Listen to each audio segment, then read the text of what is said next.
Anderson heaving one down the sideline, and he's got Cass Allen over the top. Big side, down the sideline. Touchdown. His signature move and his signature performance. Allen did ball one more time. 58 yards this time. You're listening to the Bruin Bible. This is your host, Will Decker, bringing you UCLA football content all throughout the year for LA Football Network. What is up, Bruin Bible listeners? This is your host, Will Decker. We've got a very special sponsor to lead us off. We got BetOnline. BetOnline remains your number one source for all your baseball betting needs this season as it is officially opening day. Get analysis of every play, prop, and point at BetOnline. You'll find the latest odds, bracket contests, team matchups, and game trends at BetOnline as a whole. BetOnline is your baseball, basketball, football headquarters this season. Head to our website today and use our mobile device to sign up and receive your 50% welcome bonus on your first deposit. Be sure to use your promo code BELIEVE to receive your bonus pay. BetOnline, where the game starts. Now to the Bruin Bible. What is up, Bruin Bible listeners? It's your host, Will Decker, coming to you live. Very, very pumped. We just had practice number 3 of spring ball. I'm going to recap it for you guys. Saw some things that we liked, some things that may need improvement. On the offensive and defensive side of the ball. It was a very fun practice. Dorian Thompson-Robinson was in the house. Neo Mafi, Zach Charbonnet, John Gaines was out there. A lot of great things going on. So let's kind of recap. Let's start with the position that I think a lot of people are looking at, the quarterback position. Dante Moore started the day looking the best he's ever looked. He was about 6 for 6 in his first 6 pass attempts in, the 7-on-7 and 11-on-11 portions, was hitting passes in the middle of the field, doing great things. I was just about ready to put him at the best quarterback of the day. He kind of faltered at the end. He threw an interception. He threw a pass that was nearly picked off, and he had a play where he kind of tripped over his lineman and threw a pass that was up for grabs. This is not to deter Dante Moore. He just had a rough end of his practice, and Tom Brady has bad practices. Peyton Manning had bad practices. This is not a bad thing when it comes to our guy Dante Moore. And if you saw the interview he did after practice today, he shook every media member's hand. He was professional. I'm blown away by what this 18-year-old can do. He's so advanced at the position, and the flashes are so clear and crisp out there watching it. So kind of didn't finish as strong as he would like, but man, the sky's the limit. He's 3 practices in as an 18-year-old quarterback at UCLA. These things are going to happen. I'm not worried about it. Still made some big plays over the middle. So Dante still very much, arguably the front runner for the quarterback position if he keeps progressing this way. The best quarterback on the field again, though, is Ethan Garbers. Garbers was slinging it, looked accurate. He has had a very, very impressive 3-string practice of this week, whether it was Tuesday, Thursday, or Saturday. He's just come out there, looked calm, cool, and collected, delivering passes over the middle, making plays to the outside, just moving the football. And I think that's what Chip Kelly loves the most. He's the guy that is the most effective at moving the football consistently at the quarterback position. So Ethan Garbers, he had another great practice. He's been the leader in his first 3 practices of spring ball camp in my mind. Want to give a shout out to Justin Martin too. Justin Martin had a great day number 3 of practice, made some nice throws to the outside. He's still very raw in my eyes, but man, this kid has got so much potential, and there's so much to like with Justin Martin. So root for the kid, love the guy. Let's try to get him more reps moving forward in these practices, and hopefully he continues the ball. Running backs, we'll go to the running back spot. Carson Steele and TJ Harden both look fantastic. And I think we've had this conversation within the fan base, who's RB1? Is it Steele or is it Harden? You're not going to go wrong anyway, with TJ Harden or Carson Steele running the ball. Both had huge runs today. TJ Harden did it towards the end of practice where he kind of went up the middle. Carson Steele cut it to the outside, and you could just see the burst that he had as well. Both these guys are going to get a lot of playing time if healthy, and both are going to make huge plays. So I love what I saw from those guys. Adkins and Yankoff really seem to be the 2 other running backs that are trying to fight for RB number 3. I think a lot of great things are coming from that. So running back room looks solid. And anyone that follows college football or knows Chip Kelly as a whole, the run game is not something we got to worry about when it comes to UCLA football. So love what we're seeing from the running back room. Wide receivers. Sturdivant and Kyle Ford, Looked like the two best receivers out there today. Sturdivant made a bunch of great catches. Kyle Ford actually made the catch of the day in practice. It was over the middle. Colin Schlee, they do these like different third down sections where the coaches yell out what down and distance it is. And Colin Schlee completed a big pass over the middle to Kyle Ford. He just ripped the ball away from one of the secondary players. Kyle Ford looks great. And if he can stay healthy, I know that has been an issue in his career. This guy's a legitimate outside receiver. And just the fact that we have two of these guys now, when it's been a long time since we've had really the dominant big-bodied wide receiver. I know we had Bobo last year.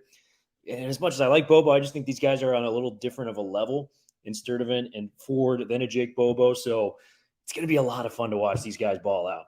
Another receiver to keep an eye out, Jeremiah McClure, the young freshman, incoming freshman. He's enrolled for spring ball.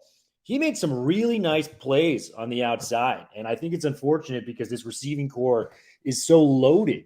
I don't think he's going to get much time this year. When you look at, the Ford, Sturdivant, Braden Pagan was out there. He made a couple plays over the middle. Look at the slot guys, whether it's Cam Brown, whether it's Logan Loya. TMA was not practicing today, but I have him penciled in as my number 3 wide receiver, the number 1 slot guy, because he's kind of a hybrid of the outside and the inside. So you just think about what they've got in front of them. Arguably a Jaden Marshall, too. McClure, just from what I saw, he made 2 really nice catches on the outside. So that's a guy to keep excited about, by the time next year rolls around or when, some of these guys graduate and we have some new receivers coming in and making plays for UCLA. So keep an eye out for Jeremiah McClure. Let's talk about the defense. There was a couple guys that really stood out. Darius Muasau, first and foremost. I think this guy is poised to be an all Pac-12 linebacker, whether that's first or second team. He's clearly taken the next step this year. I know he came out to the media on Tuesday saying he wanted to be the leader of the football team moving forward. He clearly is that. Darius Muasau, sideline to sideline, very vocal on the football field, making plays. He blew up a couple plays and looked fantastic, making some stops in the backfield. Muasau's a menace, man, and he is relentless on the football field. So I'm really, really excited about what Muasau can bring for UCLA moving forward. Olufemi Oladejo. I know you probably heard Wayne Cook and I talking about this after Thursday's practice, but my God, this guy looks huge. He is 250, 6'3", 6'4", the typical guy you want off the bus first, just the biggest, strongest looking dude out there. And he was making plays in the run game. He actually blew up a play near the sideline on a screen pass. But this guy could be used as a pass rusher. I mean, he was engaged with Garrett DeGiorgio, I believe, on a swing pass out to the right-hand side. And Oladejo looked just as big as any defensive end you're going to see in college football. I mean, this guy is massive. So Oladejo, man, the linebacking room with him and Muasau, we don't even have John Vaughns yet, given that he's balling out on the baseball diamond. Big shout out to John Vaughns. I think he had a walk-off this past weekend, so we got to give his flowers out here too. So Oladejo looked great. One guy I saw stand out in the secondary, when it came to making plays, John Humphrey. He broke up 2 different passes, had a deflection, and one where, he made a play on the football that was eventually incomplete, doing it against the likes of Kyle Ford and Braden Pagan. So John Humphrey looks really, really good. Really excited about his progression. Davies did some things today. Alex Johnson has been a consistent. He's arguably been the best corner throughout spring practice right now. He had 2 picks on Tuesday, made a great play on the ball on Thursday. He's been very consistent. Kirkwood out there as well. A lot of different things. And then lastly, just when it comes to the defense, Liatu Latu, man. I mean, not a lot needs to be said about this guy, but I just want to tell fans, he has taken the momentum he's had last year and just, you could tell, I mean, it's hard with the non-contact drills or, the non-tackling drills.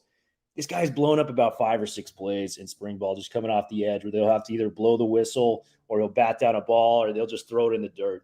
Latu looks in season form, and I think he's poised to potentially win the Pac-12 Defensive Player of the Year. So a lot of great things from UCLA's Saturday spring practice. Let's get more people out there the next coming weeks.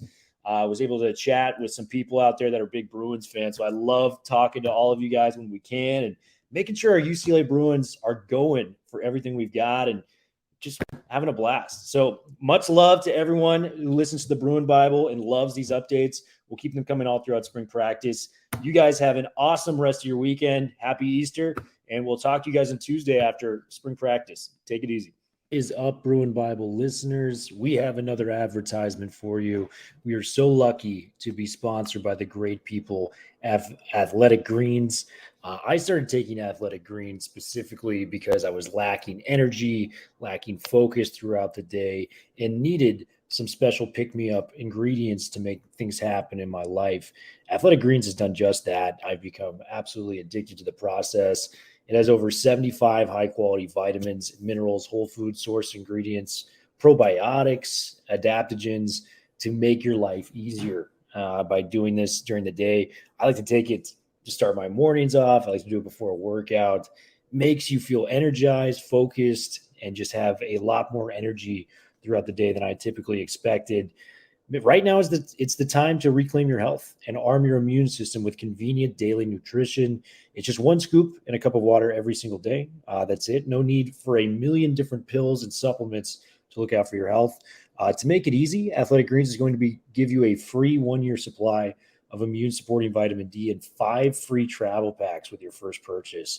All you have to do is visit athleticgreens.com/LAFB. Again, that is athleticgreens.com/LAFB to take ownership over your health and pick up the ultimate daily nutritional insurance.